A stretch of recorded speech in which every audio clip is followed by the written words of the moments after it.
E aí nessa eu fui candidato. Sim. Fui candidato. Comecei a pegar assinatura. A candidatura, na realidade, não é uma candidatura de voto direto. Primeiro você precisa pegar. Colegiado. Pegar um colegiado. Por exemplo, você precisa pegar 5 times da série primeira, assinatura, aderindo sua chapa. Quem assinou? Para mim, assinou. Hoje eu posso falar, porque já passou o tempo, falar não está mais lá, mas na época, inclusive, eu vou contar o que aconteceu depois. Eu peguei o Santos, que era o professor Milton Teixeira, diretor da faculdade de Santos, lá, ele era o presidente. Sim. E o filho dele, o Marcelo, foi presidente depois e ele era o presidente. Falou, Milton, eu vou assinar, mas você fez uma promessa, inclusive na Folha de São Paulo, que eu vi sua entrevista, você não vai mostrar para ninguém os clubes. Eu falei, não. Então a Portuguesa e o Santos assinou. Ele pegou os outros 3 grandes. Precisava pegar mais, além dos grandes, que tinha peso 2 votos, pegar mais 6 clubes da 1, que fazia parte da primeira divisão. Aí eu consegui pegar o Guarani, a Ponte Preta, o Botafogo, que era aqui bem pertinho da gente, o Comercial, e na época acho que o Marília assinou também. Tá. Aí pegar mais 10 da segunda divisão, naquele tempo era B1, B2 e B3, que eu até brincava com ele, que eu falava, o senhor faz um campeonato de vitamina. Campeonato vitamínico.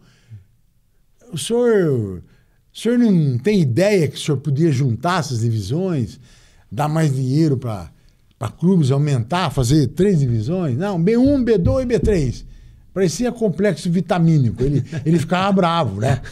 E aí, pegar as fichas, tinha que dar 32 clubes para registrar a chapa. Ele pegou, lógico, 60. E ligas. Quanto mais ligas se pegava, valia um voto. Aí ele viajou o interior todo. A televisão, as rádios dando apoio para ele e tal. Ele pegou praticamente 50 ligas. Eu peguei 10. Então ele pegou um número de fichas, 2 a mais que eu. 2 a mais. Ele registrou a chapa. Eu fui lá para registrar, lógico. Falta 2 fichas, Milton. Você é candidato, mas você vai perder por 2 votos. Mesmo que se tiver eleição, você já perdeu. Então houve aquele tumulto, tá? Aquela cobertura. Aí eu falei negócio das bolas, fiz denúncia.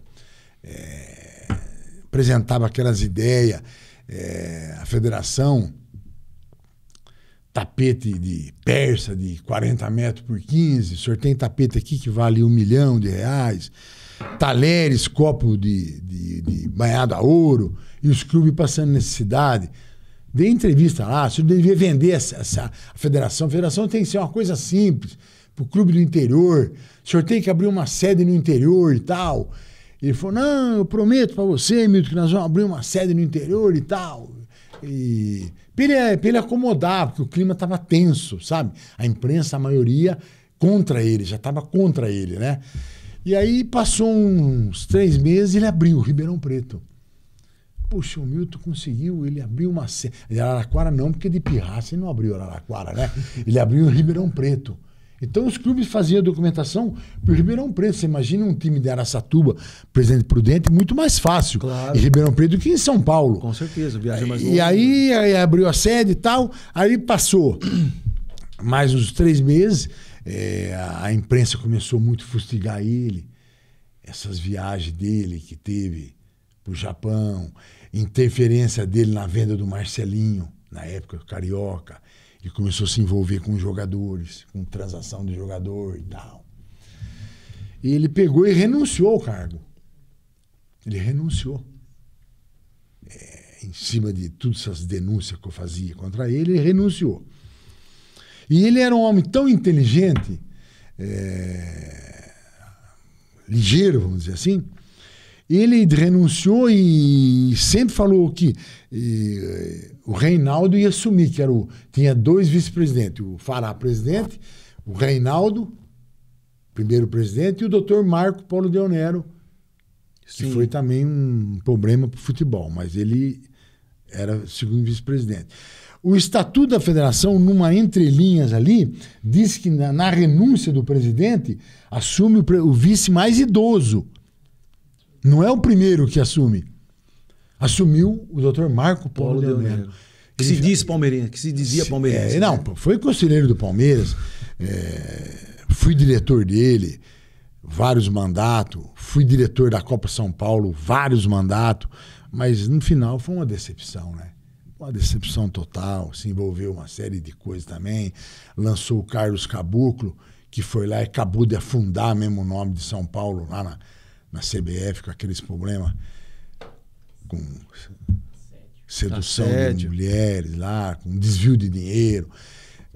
Antes o Marinho foi uma outra decepção, que o Fará indicou também, foi preso lá em Nova York. Então a CBF, até hoje, ela tem esses resquícios aí, sabe? E aí foi.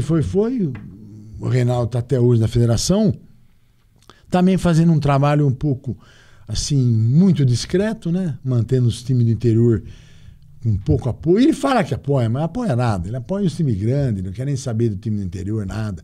Televisão, cobertura para time grande. Esse cerceamento da empresa, da imprensa é coisa da federação, que os times acompanham, né?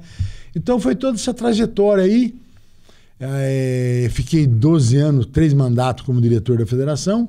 Depois o Deonero foi para a CBF, aí assumiu o Reinaldo, aí eu